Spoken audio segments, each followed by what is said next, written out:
Hello, Steve here. Welcome to Real Health. Who'd have thought health is about what we're eating? Join me on my quest to disseminate my go-to health regimen, the Health 44, my clumsy branding of eliminating 4 classes of food, introducing 4 classes of micronutrients. Bingo, bongo, health sorted. So thank you for your interest. Let's do this. Welcome. Today you've clicked on Forage Theory in the Health Sciences, the 3rd installment of my Forage Theory idea in health. I've introduced Forage Theory, then I've explored obesity, Forage Theory in obesity, and now we have Forage Theory in the health sciences as professionals, the PhDs, the credentialed, the qualified, positions of authority and whatnot.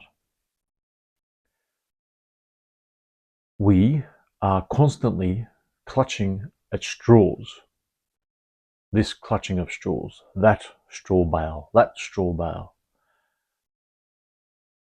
Over the centuries, there's been thousands of incorrect, false medical theories that have littered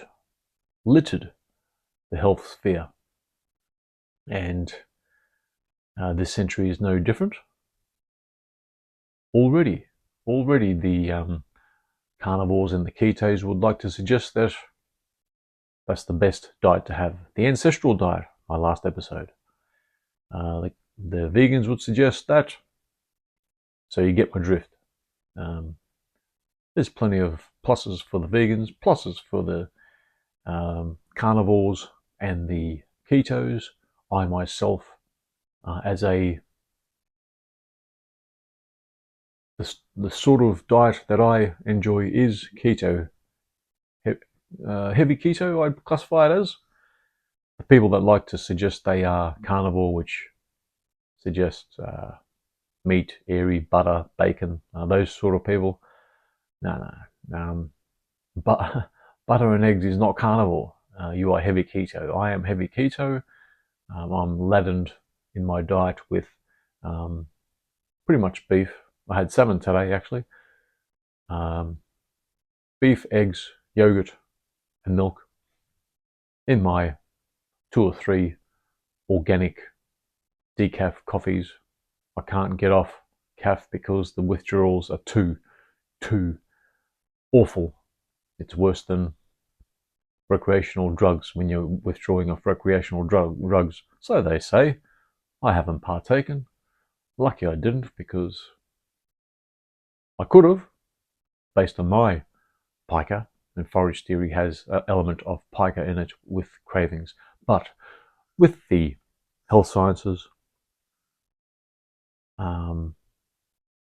year after year now, decade after decade in the past, where 60s, 70s, there was the whole Ansel Keys 7-country study. It turned into 6 countries when one of the countries didn't quite work with the data gathered.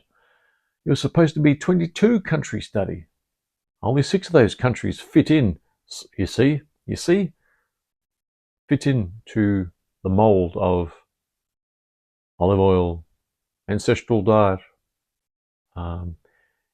heavy whole foods, fruit, veg, whole grains, a bit of meat, and bingo bongo. We're still suffering. The people that also still continue with their Mediterranean diet are still dying on average, the average life expectancy. Those Sardinians, which really boost up the Mediterranean diet longevity stats, they readily get into their 90s. They're heavy with saturated fats. And so that's just one of the examples with how we forage in our health sciences, and people that choose to do a particular PhD have their own emotional feelings in their pursuit. I know many a mental health sufferer that does psychology, many a eating disorder person that does nutritional science. Some think what I'm on at the moment, what I'm on forever. This is what I'm on, and what I'm on is the Health 44. I'll just quickly outline. This is a one-stop shop where foraging for different health ideas to save our health stops at micronutrients. So what I advocate is the Health 44. Health happens when you do the 44. You take away 90+% of the supermarket, the glutens, oils, sugars, nitrates, and you bring in the second 4, the 44. You bring in the 4 classes of micronutrients, 90 declared essential micronutrients, 60 of them are minerals, 16 vitamins, 12 amino acids, 2 essential fatty acids. Health, depending on your condition, your age, and whether you had birth defects, congenital issues, health sorted. Okay, so that's what I'm advocating. There won't be any more foraging once we understand the Health 44. So, always when I go on camera, I get an itchy nose. That was my excuse. So,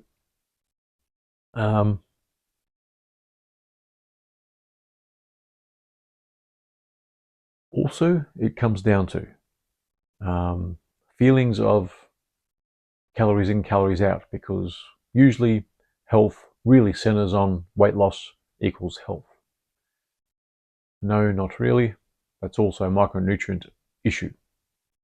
Genetics, another foraging in the health sciences, it's got to be our genes. It's got to run in the family because that family is fat. That family is dying of cardiac issues in their 50s. That family over there has always got diabetes. A lot of those metabolic syndrome issues that I just referenced is just pica, micronutrient deficiencies, and they've got cravings because their body is screaming out for micronutrients. We don't know any better. We just feel like having junk food, processed food, and the like. Processed food is getting negative press in recent times, which is contributing to our chronic ill health state, obesity, autoimmune disease, all the rest of it. Well, let me tell you, it's the micronutrients.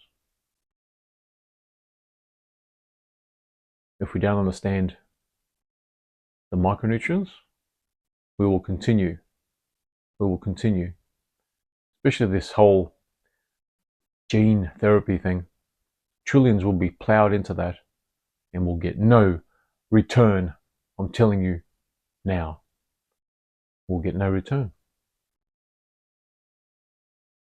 Because all transmission of disease is only and ever will be a micronutrient deficiency issue. Get satiated with micronutrients, those 90 declared essential micronutrients according to body weight, and bingo bongo, our whole populace will improve.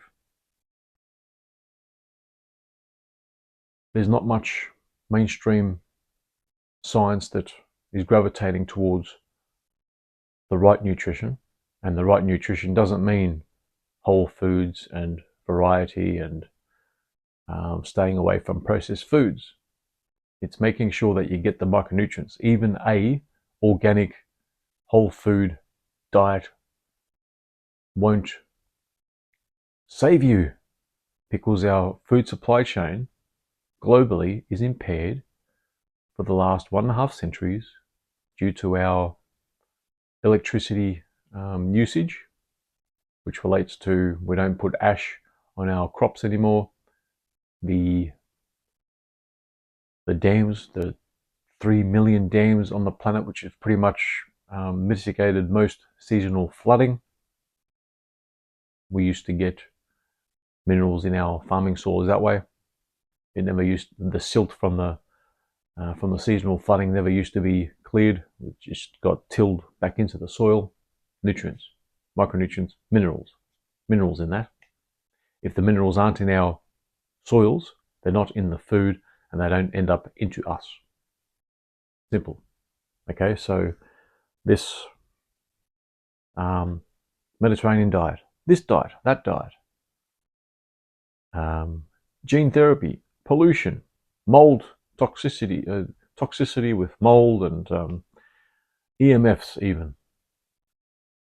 They might be a 1%, 5%, all those things together that I've just mentioned. But the big granddaddy, the elephant in the room, is micronutrients. I think I've made my point. The health sciences, what's going to be the next? What should I predict as the next forage of trying to sort our health? Blood group diet, that's already been done and tried. What else? I can't imagine. Ancestral tenants? No, not when our food supply chain is impaired. Anyway, right. Before I start to unravel even more, I'll end it there. Thanks to the 2.2 regulars, and perhaps I'll get 2.7 at some point. And bye-bye.